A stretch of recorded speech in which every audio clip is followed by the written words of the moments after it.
نبی نبی نبی نبی نبی بول نبی نبی بول نبی نبی نبی نبی نبی الحمد للہ رب العالمین والصلاة والسلام علی سید الناس والمرسلین اما بعد۔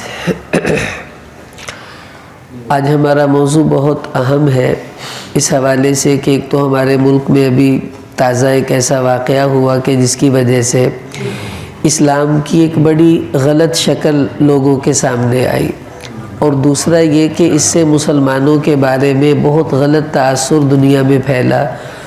غیر تو پہلی محنت کر رہا ہے یہ ثابت کرنے کے لیے کہ اسلام وحشیانہ مذہب ہے، مسلمان دہشت گرد ہوتے ہیں، ان میں برداشت نہیں ہوتی وغیرہ وغیرہ۔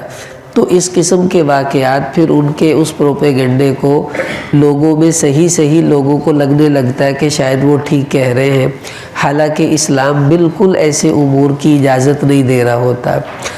اب یہ جو توہین رسالت کا معاملہ ہے یہ کئی سالوں سے ہمارے ملک میں زیر بحث ہے۔ ہماری عوام کو پتہ ہی کوئی نہیں ہے کہ ہمارا اسلام اس کے بارے میں ہمیں کیا کہہ رہا ہے۔ دیکھیں، نبی کی محبت الگ چیز ہے، نبی کا دیا ہوا قانون الگ چیز ہے، اور یہ دونوں ہی مسلمانوں کے لیے ضروری ہے۔ محبت نہیں تو بھی ایمان نہیں ہے، اور اگر نبی کے دیے ہوئے قانون پر عمل نہیں کیا تو پھر ہم نے اپنے نبی سے کیا محبت کا اظہار کیا۔ اس لیے دونوں چیزوں پر مسلمان کو چلنے کی ضرورت ہے۔ یہ ایک بہت لمبا موضوع ہے، میں کوشش کرتا ہوں تھوڑے سے وقت میں اس کو سمیٹ کر اس انداز میں آپ کے سامنے رکھ دوں کہ ہمارے سامنے اسلامی قانون بھی آ جائے اور اسلام کا مزاج اور نظریہ بھی آ جائے، اور موجودہ حالات میں مسلمانوں کو ایسے موقعوں پر کیا کرنا چاہیے یہ ساری بات بھی ہمارے سامنے آ جائے۔ سب سے پہلے تو یہ سمجھ لیں کہ یہ گستاخی آج سے نہیں ہو رہی، نبی اکرم صلی اللہ علیہ وسلم کے زمانے سے ہی یہ سلسلہ چلا آ رہا ہے، اور ہمارے نبی علیہ السلام کے بارے میں خود اللہ نے اپنے نبی کو تسلی دی، حوصلہ دیا، فرمایا اِنَّا كَفَيْنَاكَ الْمُسْتَهْزِئِينَ، اے میرے حبیب آپ گھبرائیے نہیں، ہم آپ کی طرف سے ان گستاخوں کو کافی ہو جائیں گے۔ اور اللہ نے اپنے اس وعدے کو سچا کر کے دکھایا۔ صحیح بخاری میں روایت ہے، ایک نصرانی تھا، وہ مسلمان ہوا، ہمارے نبی کے پاس بیٹھ کر وحی لکھا کرتا تھا، پھر اس کے دماغ میں کوئی فطور آیا، وہ پھر نصرانی ہو گیا، اور یہ کہتا تھا کہ لا یدری محمد الا ما کتبت له، کہ محمد صلی اللہ علیہ وسلم کو کچھ پتہ نہیں ہے، بس جو ہم سے سن لیتا ہے وہی لکھوا دیتا ہے، وہی قرآن بنا دیتا ہے۔ تو اس نے بڑی ہی گستاخی کے کلمات ہمارے نبی کے بارے میں کہے، لیکن اللہ نے وعدہ کیا تھا کہ میں کافی ہو جاؤں گا۔ اللہ کی شان، یہ بیمار ہوا اور مر گیا، عیسائیوں نے اسے اپنے قبرستان میں دفن کر دیا۔ اگلے دن آئے تو دیکھا اس کی جو لاش تھی وہ زمین پر پڑی ہوئی ہے، قبر سے خود ہی نکل کر زمین پر پڑی ہوئی ہے۔ وہ کہنے لگے کہ ھذا فعل محمد و اصحابہ، یہ تو محمد صلی اللہ علیہ وسلم اور اس کے صحابہ نے کیا ہوگا، کیونکہ یہ اسلام چھوڑ کر آیا تھا، انہوں نے غصے میں ایسا کیا۔ انہوں نے پھر اس کو دفن کر دیا۔ اگلے دن پھر اس کی لاش باہر پڑی ہے، پھر وہ غصے میں آ گئے، پھر دفن کیا، پھر لاش باہر پڑی۔ انہوں نے کہا نہ یہاں نبی آتا ہے نہ اس کے صحابہ آتے ہیں، پھر اس کی لاش کو نکالتا کون ہے؟ وہ سمجھ گئے کہ یہ اللہ ہی کی طرف سے ہے، انہوں نے ایسی اس کی لاش کو چھوڑ دیا، اور وہ گل سڑ کر اسی طرح خراب ہو کر وہ پڑا رہا۔ تو اللہ نے انجام دکھایا، میرے نبی کی جو گستاخی کرے گا میں خود اس سے بدلہ لے لوں گا، اور یہ وعدہ اللہ نے اپنے نبی سے کیا تھا۔ کچھ ایسے بھی ہوئے کہ ہمارے نبی صلی اللہ علیہ وسلم کی گستاخی ہوئی، اور آپ صلی اللہ علیہ وسلم نے خود اپنی زندگی میں اپنے امر سے ان کو اپنے سامنے قتل کروا دیا۔ فتح مکہ ہوا، عبداللہ ابن قتل یہ بہت گستاخ آدمی تھا، تو اس نے حدیث صحیح بخاری کی روایت ہے معلق باستار الکعبہ، اس نے بیت اللہ کا غلاف پکڑ کر لٹک گیا، اور اس لیے کہ مجھے کوئی قتل نہیں کرے گا، تو آپ صلی اللہ علیہ وسلم نے صحابہ سے فرمایا اس کو یہی قتل کرو بیت اللہ کا غلاف پکڑے ہوئے۔ تو بعض گستاخوں کو آپ نے خود قتل کروایا۔ کعب بن اشرف یہودیوں کا سردار تھا، اس کے قتل کا حکم دیا۔ تو کیوں دیا؟ کہ وہی آ گئی تھی کہ یہ لوگ ایمان نہیں لائیں گے، کفر پر مریں گے، اور انہوں نے آپ کی گستاخی سے بھی باز نہیں آنا، یہ لوگ ملک اور ملت دونوں کے لیے نقصان دہ ہیں، لہٰذا آپ ان کو قتل کروا دیجئے۔ تو ہمارے نبی نے بعضوں کو خود اپنی زندگی میں اپنے امر سے قتل کروا دیا۔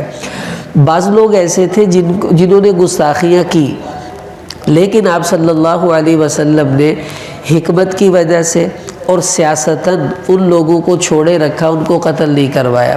جیسے عبداللہ بن ابی منافقین کا سردار، اب یہ قرآن میں اللہ نے اس کا ذکر کیا، کہنے لگا لَيُخْرِجَنَّ الْأَعَزُّ مِنْهَا الْأَذَلَّ، کہ ہم عزت والے ہیں اور ہم مدینہ جا کر ذلت والوں کو مدینہ سے نکال دیں گے۔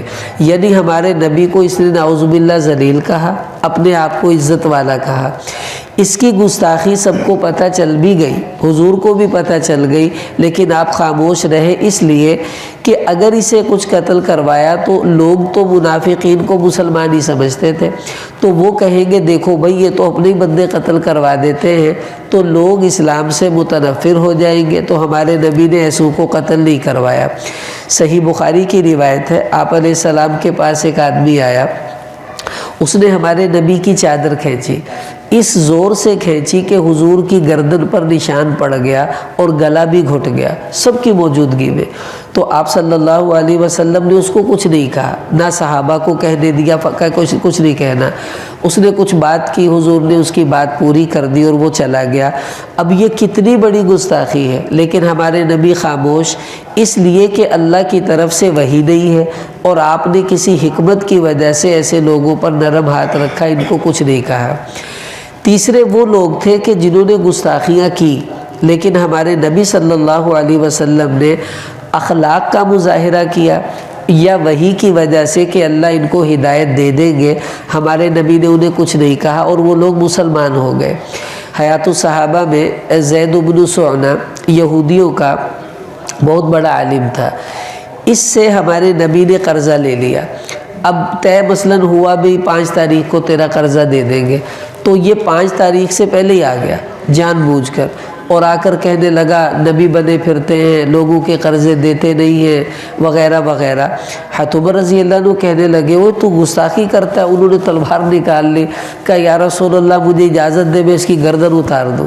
حضور نے فرمایا نہیں، اے عمر مجھ سے کہو کہ اس کا قرضہ ادا کرو، اور اس سے کہو کہ تم نرمی سے بات کرو، یہ تمہیں کہنا چاہیے۔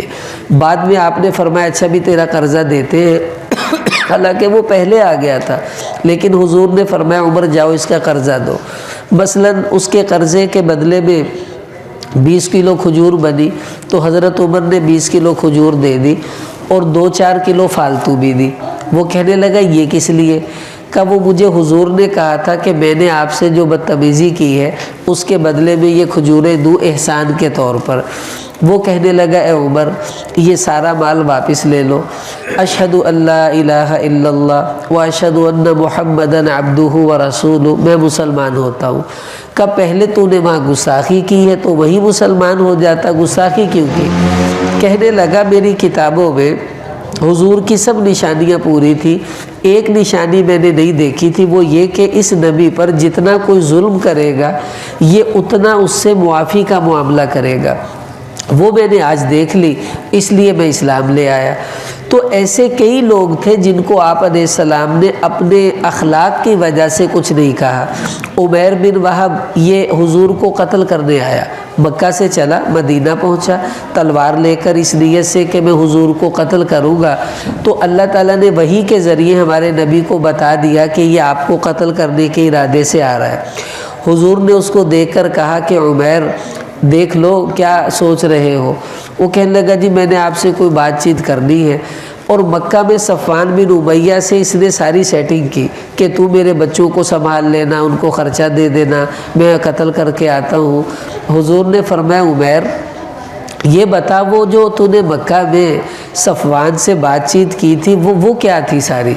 اور اس کے تو رنگ اڑ گیا، بھائی ان کو تو سارا ہی پتہ چل گیا، لیکن کیسے پتہ چلا؟ یہ میں تو مکہ میں تھا، یہ یہاں تھے، تو سمجھ گیا کہ یہ نبی ہیں، اللہ نے ان کو بتایا ہے۔ تو یہ عمیر بن وہب قتل کے ارادے سے آیا، یہ کتنی بڑی گستاخی ہے نبی کو قتل کا ارادے سے آنا، لیکن اللہ نے ہدایت دی اور یہ مسلمان ہو گئے۔ تو یہ 3 صورتیں ہمارے نبی کے زمانے میں ہیں، کچھ کو حضور نے قتل کروایا، کچھ کو چھوڑا سیاست کی وجہ سے، کچھ کو چھوڑا اخلاق کی وجہ سے۔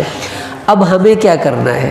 اگر ہمارے سامنے خدا نخواستہ کوئی آدمی ہمارے نبی کی شان میں گستاخی کرتا ہے تو ہم کیا اس کو قتل کر دیں گے؟ دیکھیے، ہمارے اوپر وحی تو آتی نہیں ہے کہ اللہ تعالیٰ ہمیں کہہ دے بھی انو ہدایت نہیں آنی تو انو مار دے۔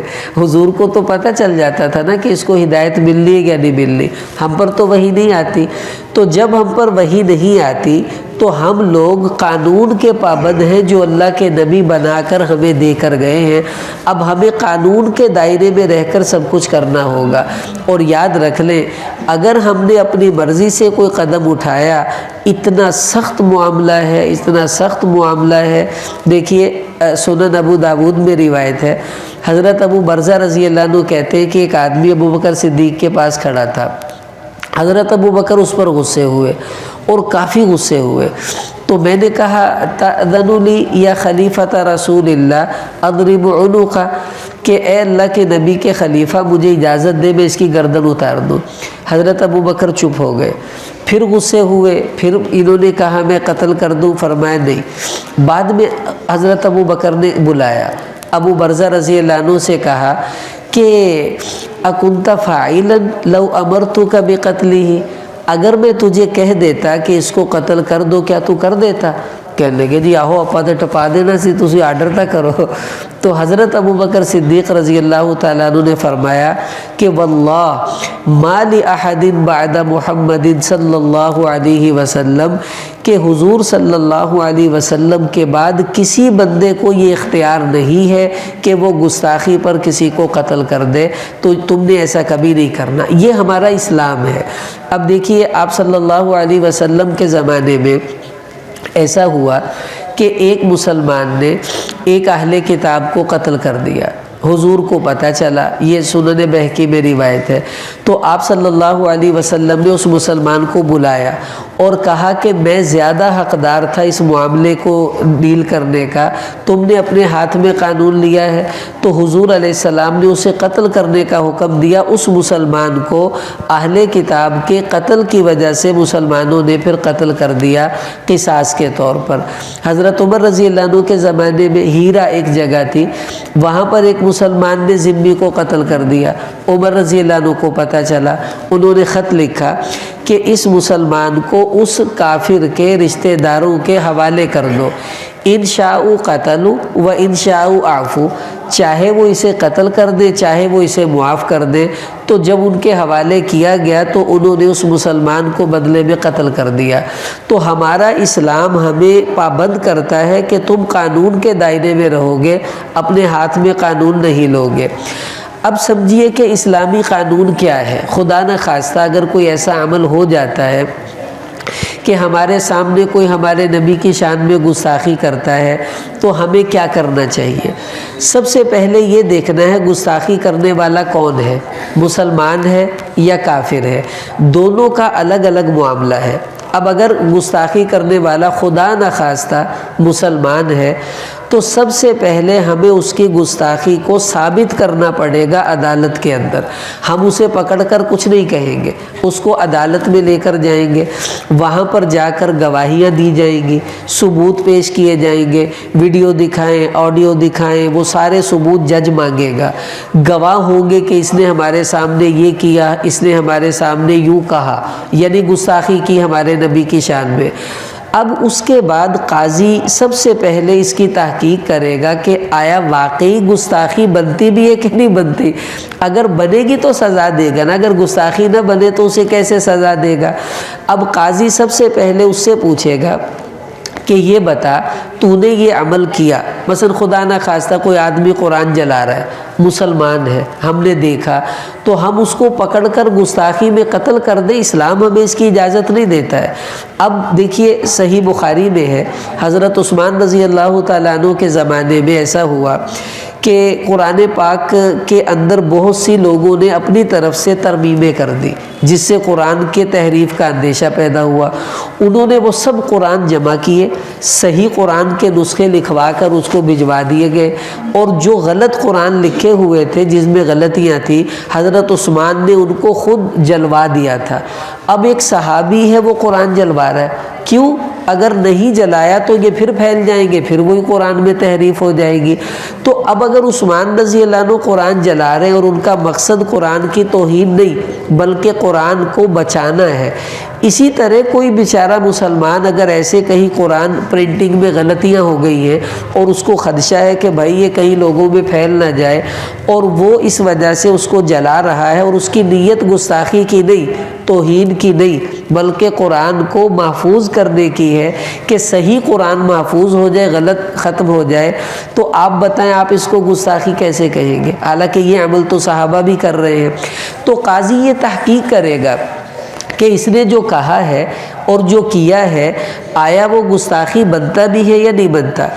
پھر یہ دیکھیں گے جو بات اس نے کہی ہے اس کے دو معنی نکلتے ہیں، ایک معنی کے حساب سے وہ گستاخی بنتی ہے، اور ایک معنی ایسا بھی اس کا ہوتا ہے جس میں گستاخی نہیں بنتی۔ تو اسلام نے قاضی کو پابند کیا ہے یہ والا معنی مراد لے گا جس میں گستاخی نہ بنے، تاکہ اس مسلمان کو سزا سے بچایا جا سکے۔ اس کے بعد اس نے کوئی ایسا کام کیا یا ایسی بات کہہ دی جس میں علماء کا اختلاف ہے کہ یہ گستاخی بنتی ہے کہ نہیں بنتی۔ مثلا 10 علماء کہتے ہیں یہ گستاخی بنتی ہے، 10 علماء کہتے ہیں یہ گستاخی نہیں بنتی، تو اسلامی قانون میں جو جج ہے وہ پابند ہے کہ وہ اس کو گستاخی ڈکلیئر نہیں کر سکتا اور اس کو حد والی سزا نہیں دے سکتا، بلکہ وہ اس کو چھوڑے گا فی الحال۔ اس کے بعد پھر قاضی اس بندے سے پوچھے گا، ہاں بھئی تو بتا تو نے یہ بات کہی ہے، تو نے یہ بات کی ہے؟ اگر وہ کہے نہیں جی میں نے یہ نہیں کہی، میں نے یہ نہیں کیا، مجھ سے غلطی ہو گئی ہے، مجھے معاف کر دیجئے، تو اس کا انکار اور اس کا معافی مانگنا یہ اس کی توبہ پر دلالت کرتا ہے، یعنی وہ اپنے کیے پر شرمندہ ہے۔ اب چونکہ مسلمان ہے، غلطی ہو گئی ہے، معافی مانگ رہا ہے، تو اب قاضی اس کو حد نہیں لگائے گا، یعنی وہ سزا جو قتل والی ہے وہ نہیں دے گا، بلکہ قاضی اس کو دوسری کوئی بھی سزا دے سکتا ہے، قید میں ڈال دے، کچھ ڈنڈے ونڈے لگوا دے، کچھ جرمانہ کر دے، کچھ بھی، لیکن اس کو قاضی اس صورت میں قتل نہیں کروائے گا۔ اب بالفرض وہ مان گیا کہ جی میں نے یہ کہا ہے، اور ثابت ہو گیا گواہوں سے کہ واقعی اس نے توہین رسالت کی ہے۔ اب اسلامی قانون اس کو کیا کہتا ہے کہ اب یہ مرتد ہو گیا ہے، مسلمان تھا، نبی کی توہین کرنے کی وجہ سے کیا ہو گیا بھائی؟ مرتد ہو گیا۔ اب جب یہ مرتد ہو گیا تو اس کی بیوی اس کے نکاح میں نہیں ہے، وہ اس پر حرام ہو گئی، اور اس کے جتنی جائیداد ہے اس میں جو پہلے کمائی تھی وہ تو اس کے بچوں میں چلی جائے گی، جو بعد میں پیسے کمائے گا وہ اس کے بچوں میں نہیں جائیں گے، اور یہ مرتد ہونے کی وجہ سے مباح الدم ہو گیا ہے۔ اب اس کی سزا اسلامی قانون میں قتل ہے، لیکن قاضی ابھی اسے قتل نہیں کرے گا، گستاخی ثابت ہو گئی ہے، وہ مان گیا ہے، شرمندہ بھی نہیں ہے، کہتا جی بس میں کیتی ہے، جو کرنا کر لو۔ اب قاضی اس کو 3 دن مہلت دے گا کہ 3 دن تیرے پاس مہلت ہے، سوچ، اللہ سے معافی مانگ لے، اسلام میں واپس آ جا اور نبی کی توہین سے توبہ کر لے۔ اگر 3 دن میں یہ بندہ کہے جی میں شرمندہ ہوں، مجھے احساس ہو گیا، مجھے معاف کر دیا جائے، تو اسلام اس بندے کو ویلکم کرتا ہے، سینے سے لگاتا ہے اور کہتا ہے آئندہ یہ غلطی نہیں کرنی، اور وہ جو قتل والی سزا تھی وہ اس سے اسلام ختم کر دے گا، اور قاضی اپنی ثواب دید پر اس کو تھوڑی بہت قید میں ڈال دے یا کچھ جرمانہ کر دے تاکہ اسے احساس پیدا ہو، وہ کر سکتا ہے، اسے قتل نہیں کروائے گا۔ اگر وہ 3 دن کے بعد بھی کہے جی بس میں نے جو کہہ دیا، میں اپنے جرم پر قائم ہوں، پکا ہوں، اور میں نے سوچ سمجھ کر کیا، اب اس پر قصاصاً جو حد آ جائے گی، اور وہ حد یہ ہے کہ اس کو قتل کیا جائے گا، اس وجہ سے کہ یہ مرتد ہو گیا ہے۔ اور یہ یاد رکھ لے جب ارتداد والی سزا ثابت ہو جائے اب اس کو کوئی بندہ معاف نہیں کر سکتا، نہ قاضی معاف کر سکتا ہے، نہ صدر معاف کر سکتا ہے، پوری دنیا مل کر اس سزا کو معاف نہیں کر سکتی۔ اب ہر حال میں اس کو قتل کرنا ہی پڑے گا، یہ اللہ کا مجرم ہے، اب اللہ اس کو چھوڑے گا، ہم تو بھائی نہیں چھوڑ سکتے۔ یہ وہ صورت ہے جس میں خدا نہ خواستہ کوئی مسلمان گستاخی کرے، لیکن اس کو جو قتل کی سزا ہے وہ حکومت دے گی، ہم نہیں دے سکتے، قانون ہم اپنے ہاتھ میں نہیں لیں گے، ہمیں اسلام اس کی اجازت نہیں دیتا۔ اگر گستاخی کرنے والا خدا نہ خواستہ کافر ہے، کوئی ہندو تھا، سکھ تھا، عیسائی یہودی تھا، اس نے ہمارے نبی کی توہین کر دی ہے، اب کیا ہوگا؟ ہم اس کو قتل نہیں کر سکتے، اسلام ہمیں قطعاً اس کی اجازت نہیں دیتا کہ ہم اسے پکڑیں اور قتل کر دیں، بلکہ ہم اسے پکڑ کر قاضی کے پاس لے جائیں گے، وہاں جا کر پھر وہی ہوگا، قاضی ثبوت مانگے گا، گواہ ہے یا وہ مان جاتا ہے، یا آپ اس کی ویڈیو پیش کرتے ہیں اور قاضی کہتا ہے ہاں بھی یہ اسی کی ہے، اب بتا تو کیا کہتا ہے۔ وہی بات کہ اگر وہ بندہ کہے کہ جی مجھ سے غلطی ہو گئی ہے، مجھے معافی دے دی جائے، اب چونکہ یہ پہلے ہی کافر ہے، یہ مرتد تو ہوا نہیں ہے۔ اب یہ فرق سمجھے کیا ہے؟ مسلمان گستاخی کرے اور وہ گستاخی ثابت ہو جائے، اس کی سزا اسلام میں قتل متعین ہے، اسے کوئی معاف نہیں کر سکتا۔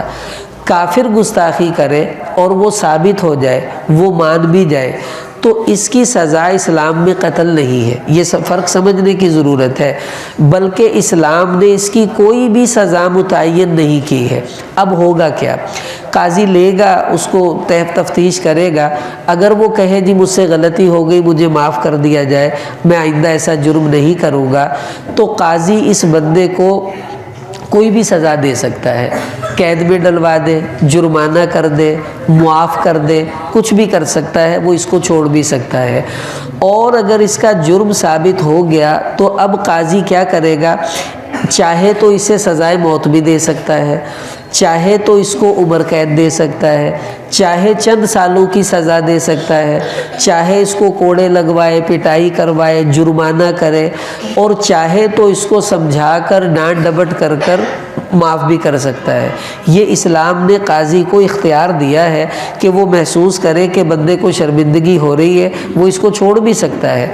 اب آپ اندازہ لگائیے کہ اسلام تو کافر کو، قاضی کو بھی پابند نہیں کر رہا کہ تو نے اس کو مار کے ہی چھوڑنا ہے، اور ہم لوگ قانون ہاتھ میں لے کر کہتے ہیں انہوں چھڑنا ہی نہیں، اے گستاخ ہو گیا، انہوں مار کے ہی چھڑنا۔ تو اب قاضی کو اختیار ہے، وہ کچھ بھی سزا دے سکتا ہے، جو اس کو مناسب لگے گی وہ دے دے گا۔ اچھا، وہ تو قاضی نے جو دینی ہے سو دینی ہے۔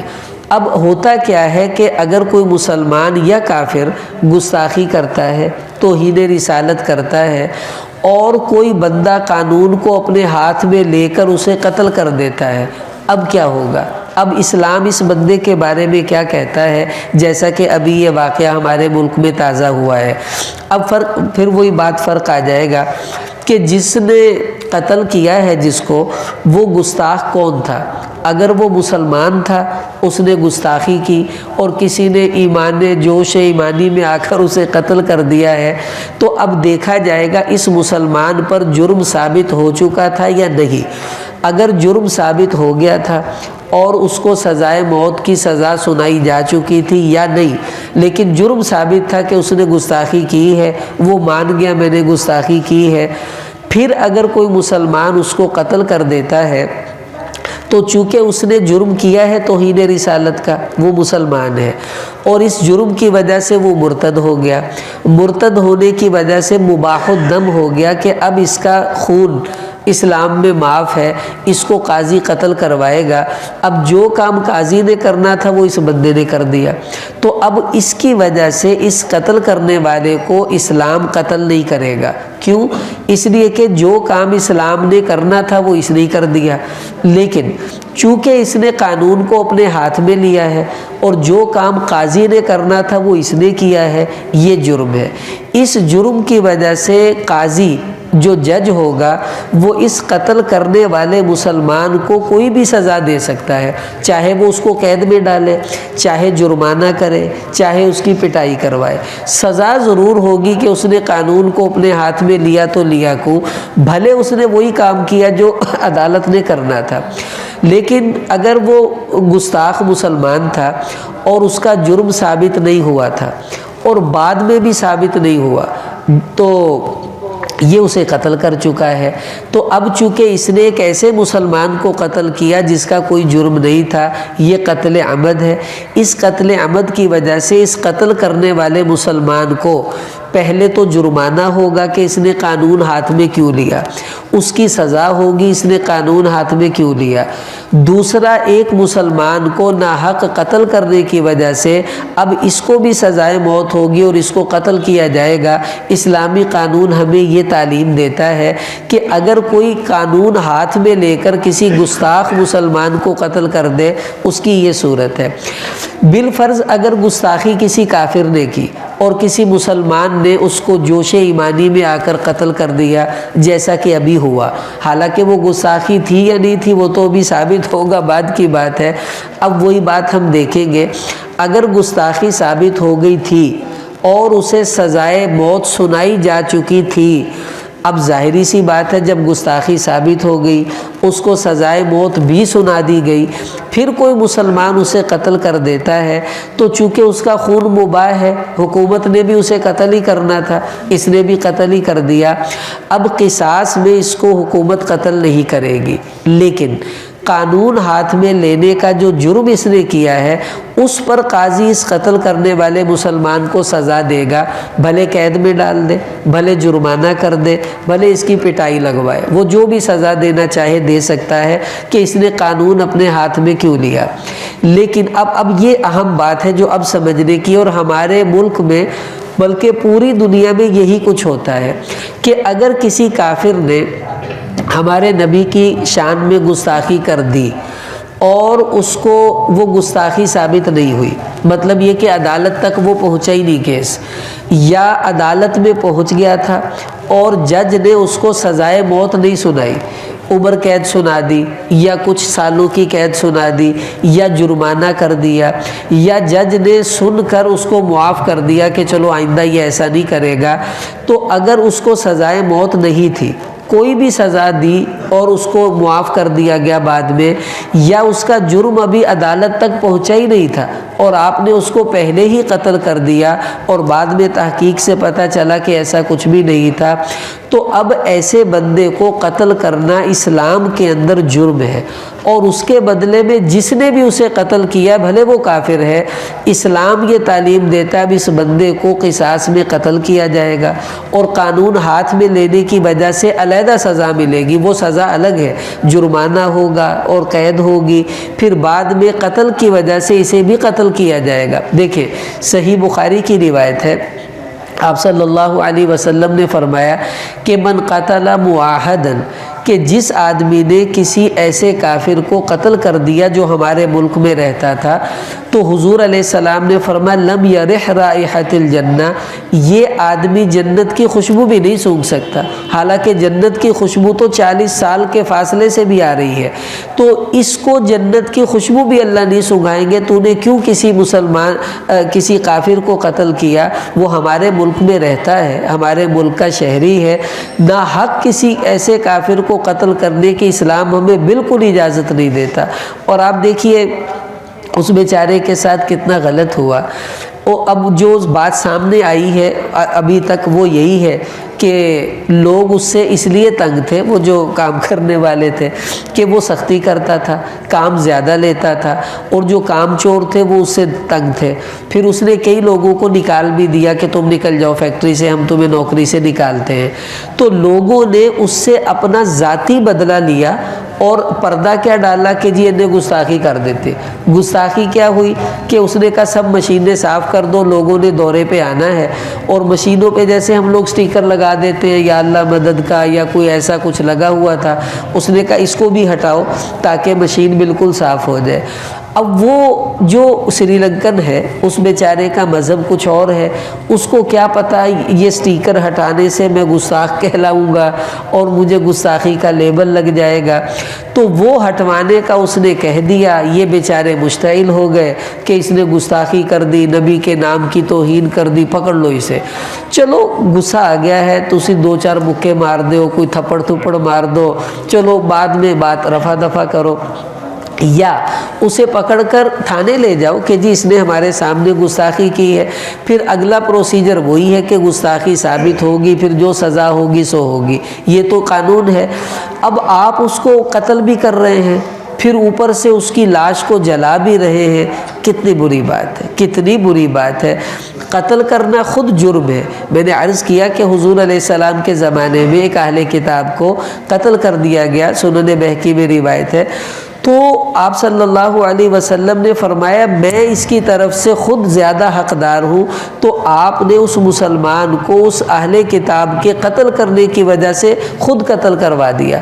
اور حدیث میں آتا ہے قیامت والے دن میں ان کافروں کی وجہ سے جو ہمارے ملک میں رہتے ہیں اللہ کی عدالت میں جھگڑا کروں گا کہ یا اللہ اس مسلمان نے اس کافر کو جو ہمارے اسلامی ملک میں رہتا تھا ناحق قتل کیا ہے تو اس کا بدلہ لے کر دے۔ جب ہمارے نبی ہمارے خلاف آ جائیں گے تو بتاؤ اس سے بڑی اور کیا سزا ہوگی اور کتنا اس کا بڑا جرم ہوگا۔ اب ایک تو قتل بری بات تھی، پھر لاش کو جلانا، اوئے ہوئے ہوئے۔ آپ دیکھیے صحیح بخاری میں روایت ہے، حضرت علی رضی اللہ تعالیٰ عنہ نے، کچھ لوگ تھے جو حضرت علی کو کہتے تھے علی خدا ہے اور مولا علی خدا ہے، تو حضرت علی نے ان سے کہا انسان بن جاؤ، وہ نہ باز آئے، تو حضرت علی نے ان کو آگ میں جلا کر قتل کروا دیا۔ عبداللہ بن عباس کو پتہ چلا، انہوں نے فرمایا میں ہوتا تو میں کبھی ان کو آگ میں نہ جلواتا۔ کیوں؟ اس لیے کہ انہوں نے فرمایا میں نے رسول پاک صلی اللہ علیہ وسلم سے سنا لا تعذبوا بعذاب اللہ، کہ جو عذاب اللہ دے گا یعنی آگ والا عذاب، تم وہ عذاب کسی کو نہیں دے سکتے۔ اور ایک حدیث میں آپ صلی اللہ علیہ وسلم نے یہ ارشاد فرمایا کہ لا ينبغي ان يعذب بالنار الا رب النار، کہ آگ کا سزا دینے کا اختیار آگ کے مالک کو ہی ہے اور کوئی کسی کو آگ کی سزا نہیں دے سکتا۔ تو اب یہ کیسے جائز ہے کہ ایک مسلمان کسی کی لاش کو جلا دے، بھلے وہ کافر ہی ہو؟ اسلام ہمیں اس کی اجازت نہیں دیتا کہ کسی لاش کی ایسے بے حرمتی کی جائے۔ اب اچھی طرح سمجھ لیں، یہ جتنے اس قسم کے واقعات ہوتے ہیں ان واقعات کو اسلام کا نقشہ نہیں بنانا چاہیے، یہ جہالت ہے، اسلام سے دوری ہے۔ ایسے لوگ نہ تو نمازی ہوتے ہیں، نہ یہ علماء ہوتے ہیں، اور نہ یہ کوئی دیندار لوگ ہوتے ہیں۔ اے وہ ہندے جڑے سال بعد عید پڑھن آندے وہ بھی لبگی نہیں تناسی، ان کو اسلام کا الف بے کا بھی نہیں پتہ، لیکن چونکہ اپنے آپ کو مسلمان کہتے ہیں تو پوری دنیا ایسے لوگوں کو اسلام کا نقشہ بنا دیتی ہے کہ دیکھو بھی مسلمان ایسے ہیں، حالانکہ اسلام تو اتنی سخت پابندیاں لگا رہا ہے۔ میں نے آپ کے سامنے ساری تفصیل عرض کر دی ہے۔ اب آپ بتائیں ان پوری تفاصیل کے اندر ہوتے ہوئے کہاں اس کی گنجائش ہے کہ آپ توہین رسالت پر اتنے برانگیختہ ہو جائیں کہ لوگوں کو قتل کرنا شروع کر دیں؟ آپ کو جوش آیا ہے، آپ اس کو تھپڑ مار دیں، مکہ مار دیں، اپنا غصہ نکالیں، پھر اس کو پکڑ کر تھانے لے کر جائیں، آگے پھر قانونی کارروائی ہوگی، اس کی اسلام نے پوری ترتیب ہمارے سامنے رکھی ہے، ہمیں اسی کے مطابق چلنا چاہیے۔ آپ یقین کریں ایسے واقعات سے اتنا دکھ ہوتا ہے، اتنی شرم آتی ہے کہ پوری دنیا میں اب ہم کس منہ سے لوگوں کو کہیں گے بھائی تم مسلمان ہو جو، وہ کہیں گے توبہ توبہ بھائی تسی تا بندے ساڑ دیں، تسی تا بندے مار دیں۔ حالانکہ اسلام تو جنگ کے اندر کسی کو اس طرح کرنے کی اجازت نہیں دیتا۔ حضور علیہ السلام جنگ میں کافر ہی ہیں، ان سے لڑائی ہو رہی ہے، اسلام کہہ رہا ہے کہ جب تم جنگ میں جاؤ، ہمارے نبی کا صاف ارشاد ہے کسی عورت کو قتل نہیں کرو گے، کسی بوڑھے کو قتل نہیں کرو گے، کسی بچے کو قتل نہیں کرو گے، اور درخت نہیں کاٹو گے، اور ان کے مکان نہیں گراؤ گے، اور ان کے عبادت خانوں کی بے حرمتی نہیں کرو گے، یہ کہہ کر ہمارے نبی بھیجتے تھے۔ اور اگر کوئی کافر قتل ہو جائے تو اس کی لاش کی بے حرمتی نہیں کرو گے۔ صحیح بخاری میں روایت ہے نہا رسول اللہ صلی اللہ علیہ وسلم عن النہبۃ والمثلۃ، حضور علیہ السلام نے لاش کی بے حرمتی کرنے سے منع کیا کہ اس کے ناک کان کاٹ دے یا اس کو جلا دے، یہ بے حرمتی ہے لاش کی۔ اس سے ہمارے نن وہی کر کے کہہ رہا جی یہ اسلام ہے، یہ کہاں کا اسلام ہے، یہ نری جہالت ہے۔ اس لیے آپ کو بھی چاہیے ایسے عمل اگر ہو جائیں خدا نہ خواستہ تو کھل کر ان کی تردید کریں، تاکہ ساری دنیا کو پتہ چلے جب مسلمان خود کہہ رہے ہیں یہ غلط ہے، ایسے نہیں ہونا چاہیے، یہ اسلام نہیں ہے، تو پھر وہ جو منفی پروپیگنڈا اسلام کے بارے میں لوگ بناتے ہیں اس کی خود بخود جو ہے وہ تردید ہو جائے گی، اور یوں اسلام نکھر کر سامنے آئے گا کہ جب مسلمان کہتے ہیں یہ غلط ہے، مسلمان کہتے ہیں ایسے بندوں کو سزا ملنی چاہیے، مسلمان کہتے ہیں جنہوں نے اس کو قتل کیا ان کو بھی قتل کیا جائے، تو بس یہی اسلام ہے جو مسلمان کہہ رہے ہیں۔ اس بندے کا عمل اسلام نہیں ہے، بلکہ یہ جو پوری امت مسلمہ کا متفقہ نظریہ ہے اس کو اسلام کہتے ہیں، اور کاش یہ بات پوری دنیا کے کافروں کو سمجھ میں آ جائے۔ تو اب یہی گزارشات تھی، اس لیے بھائی ہم بھی کوشش کریں، نبی سے محبت اپنی جگہ پر، لیکن نبی کا دیا ہوا دین بھی تو اپنانا ہے نا بھائی، تو اس دین کو اور محبت کو بیلنس میں رکھ کر ہمیں عمل کرنا چاہیے۔ کوئی گستاخی ہمارے سامنے ہوتی ہے تو آپ تھپڑ ماریں، مکے ماریں، اس کی اچھی تسلی کر دیں، اس کے بعد اس کو تھانے میں لے جائیں، بس اب آپ کا کام ختم ہو گیا۔ قانون ہاتھ میں لے کر اس کو قتل کرنا، اس کی قطعاً اسلام اجازت نہیں دیتا۔ اللہ تعالی ہمیں صحیح دین پر چلنے کی توفیق عطا فرمائے۔ کوئی سوال کسی نے پوچھنا ہو، اس حوالے سے کوئی بات کسی کے ذہن میں ہو؟